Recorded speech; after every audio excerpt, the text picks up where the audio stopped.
We're breaking down last week's Ignite 24 Team Builder Summit event in Salt Lake City. I'm going to go through all the takeaways, all the lessons learned. Get ready to take some notes. Let's go.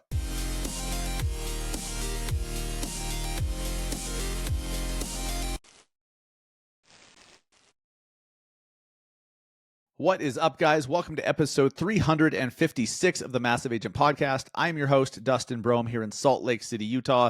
Last week, here in Salt Lake City, we had the Ignite 24 Team Builder Summit Mastermind.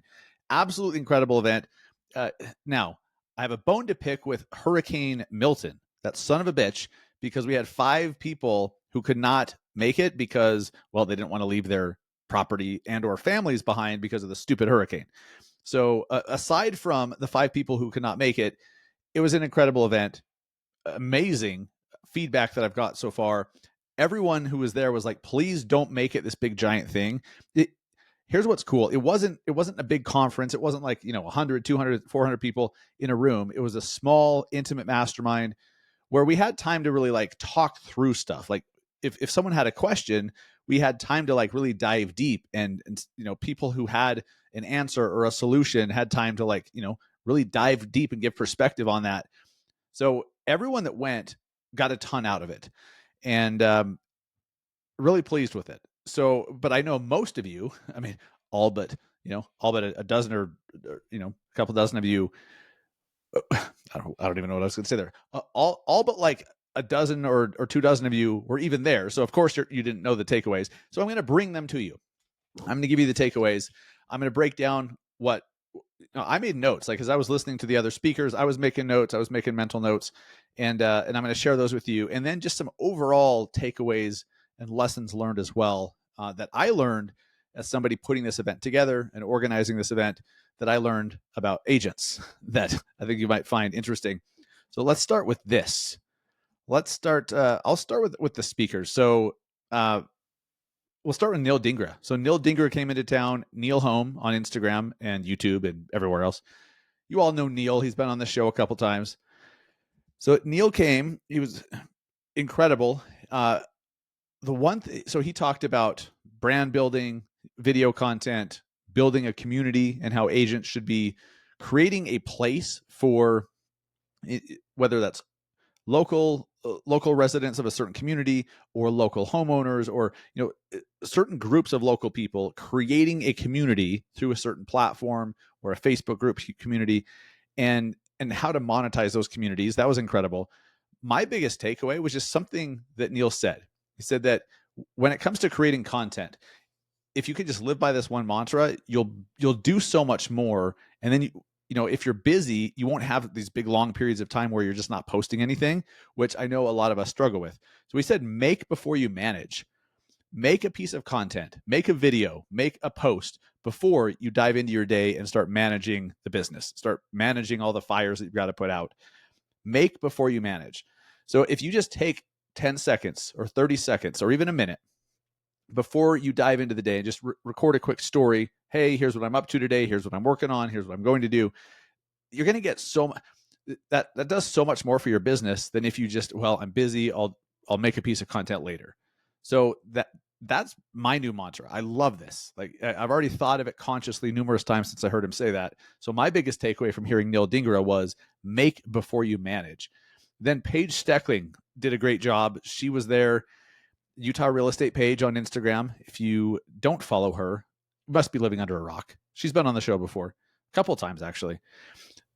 She was really refreshing, and everyone loved her because she was not trying to be anyone that she's not. She admitted to having in her business just kind of organized chaos. Like, she's just kind of flying through. She's doing so many transactions. She has so much business going on. There's so much happening because she does such a great job with her marketing and the servicing of her clients. Like, she's a great agent that gets the job done. She's not just some influencer on Instagram. She actually delivers the goods. And so she has this concept of just ready, fire, aim. She told a story about how when she started to build out her team, Utah's Finest Realtors, she didn't do it the way that most coaches and team mentors would tell people to do it, like including myself. Like if she came to me and said, how should I do it? I would not have told her to do it the way she did. But she here's why she did that. She first hired a buyer's agent. That was the first hire she made, a buyer's agent. Why? Well, she had so much business happening, so many clients to service, she couldn't do it all. And so she looked at the problem. She's like, okay, what's the problem? I just have too many people that I can't personally help. What's the solution? Get someone else to help me. And so she went out and through her sphere of influence, through personal relationships, she found a great agent who's still with her today. And she brought an agent on board. And then she brought in some assistants and some admin staff and all of that. But she went straight for the buyer's agent. It worked for her because she saw the problem. I'm completely overwhelmed with business. I need someone to help me with that. Who can? Another licensed agent. So she brought them in. And she took the action and learned some things, made a few mistakes, stumbled a little bit, but she's so much further ahead now. And now she has multiple team members and a great support staff because she just did. She took action. She just did the shit and learned what to do, what not to do. When most of us, we spend way too much time overanalyzing and planning instead of just freaking doing something. Take a step forward. And if that step forward was not the right one, well, then you can adjust. You can take a step back, right? You can fix it. So that was really refreshing. The group there at Ignite loved Paige. Michael Perry. So Michael Perry runs the number one team in Utah. I didn't know this, but so they have like 150 agents, number one team in Utah. And they are the number one account at Zillow. So there's no real estate team in the country that spends more on Zillow than the Perry Group. That's pretty stunning. They spend over $200K a month on Zillow. But he came in and talked about how he's still in production. Now he has an assistant who's licensed that does a lot of the like the transactional work, but he's still representing people and he's still in the trenches, and he likes to sell well-designed homes. He's not just selling anything. He wants to work with certain clients. He sells well-designed homes because he loves it. Well, when you're in the trenches, you're leading by example, and it's easy for your people to follow that, right? So I know that helps their team and the culture for sure. He talks a lot about hiring talent. He gave four points when it comes to when you get to the point where it's time to start hiring people, whether those are agents or an administrative assistant or an ISA or a graphic designer, whatever. He said, number one, don't be cheap. You can't expect to have an A player if you're only willing to pay a D salary. So you have to wait until you're ready to do it, until you can take that on. Start putting some money aside. Maybe you're hiring too soon, or you're just going to hire someone mediocre that's going to leave you in 4 months. And maybe they're not mediocre. Maybe they're fantastic, but because you're not paying them well enough, they're just going to find something better 4 months later. And it's because, why shouldn't they? If you're only paying them this, but they know that they can just go across the street and get this, why wouldn't they just go across the street and work for somebody else, right? So if you're not cheap and you hire people and pay them very well, it makes it very difficult to leave. He said something else which was really cool along these lines, that whenever they find someone super talented, whenever they come across talent, I'm not even talking agents, I just mean anyone. When they find someone super talented, usually from outside the industry, they find an opportunity. They create an opportunity for that person to work with them. So if you have somebody who wants to work with you and they're super, super talented, find a place for them, create a position, create an opportunity. That's what they do. And they shared numerous examples of people that they've brought in from medical device sales and from the military even. And what was the other one? I think another agent, but brought them in because they were so freaking talented. And they created positions for them. They created a space for them, and they've been with the company for years and they're thriving. So number two, he said, when it comes to hiring talent, number one is don't be cheap.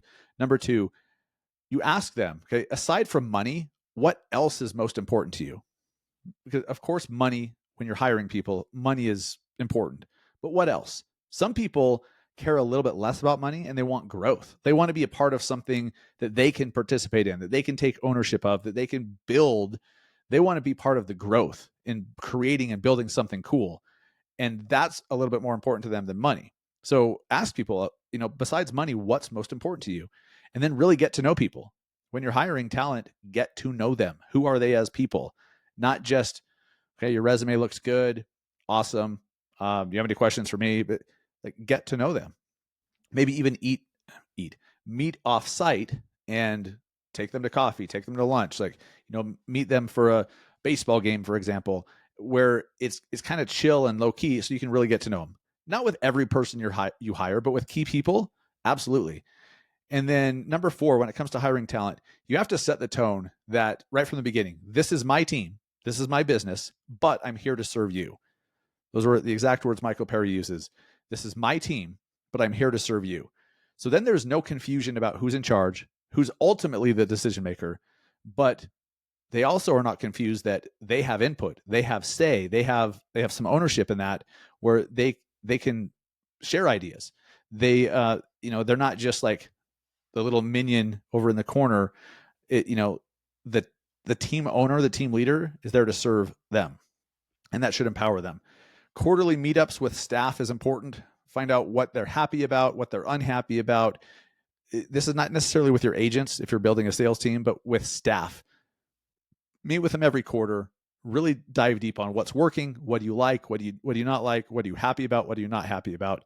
Because if you're not giving them permission to tell you what's broken and what they're unhappy about, they're just bottling it inside, and that shit will fester, it'll grow, it'll compound, and pretty soon it'll blindside you. They'll just leave you one day, and they're going to be like, oh, it wasn't anything you did. Well, yeah, it was. There was just some shit that compounded because you never found out.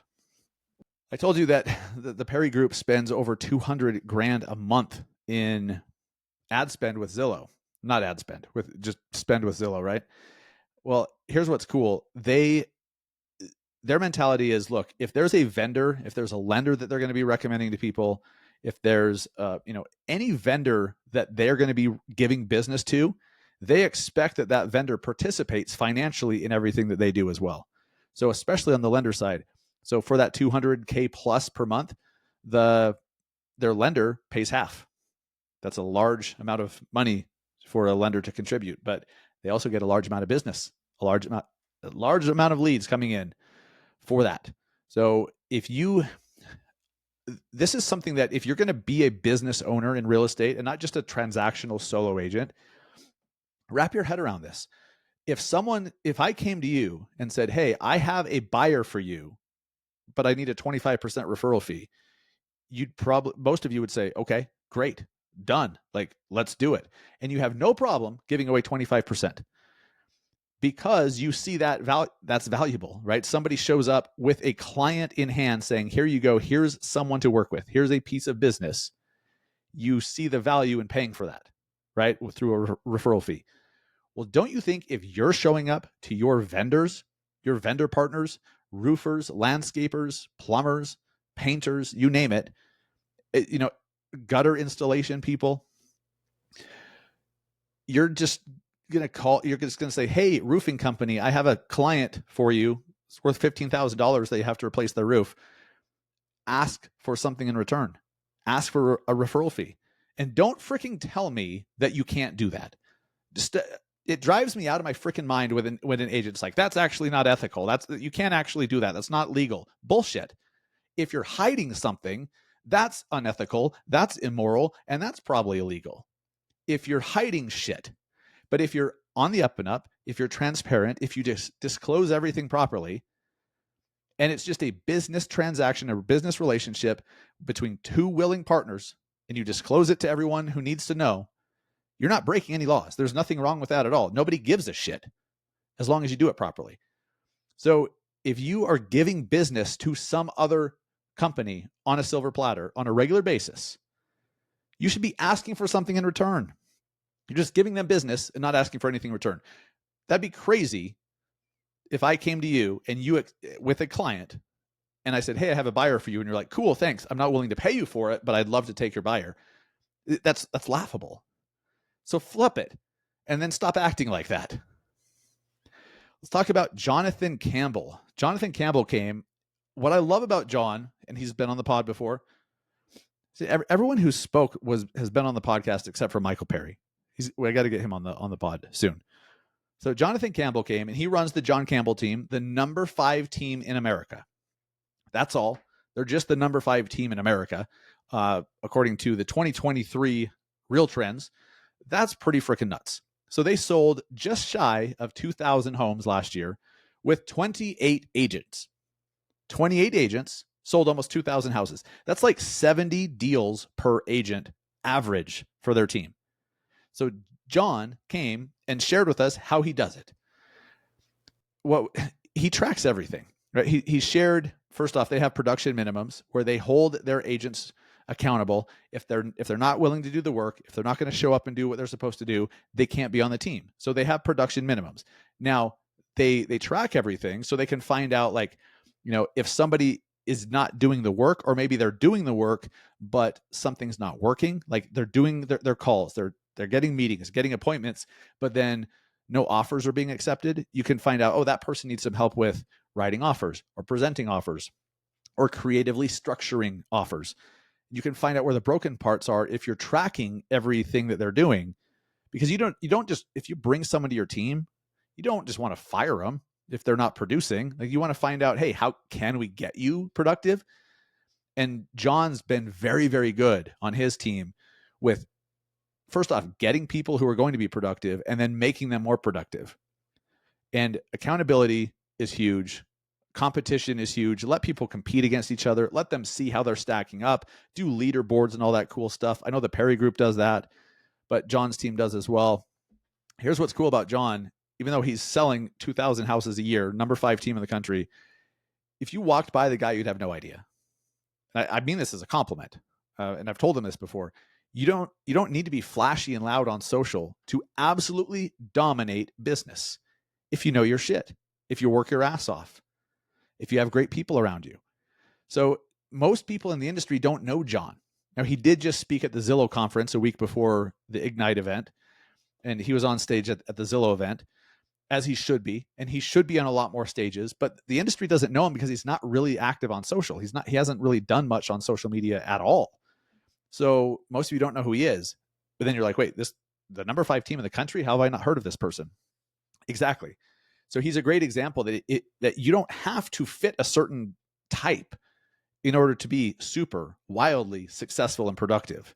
You can do things your way if you focus on excellence, you focus on consistency, and putting great people around you and getting them better, right? Taking great people, putting them around you, and then making them better people, making them better, more productive agents and employees.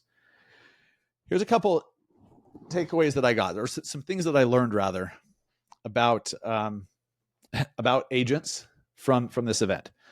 There's two types of man, I am fucking up today. That's okay. We're rolling.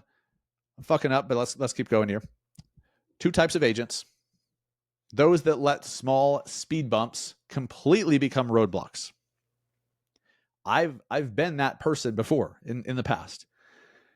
Maybe you're there right now, where like the smallest little friction, the smallest disruption, that something unexpected happens and it completely fucks you up and stops you in your tracks.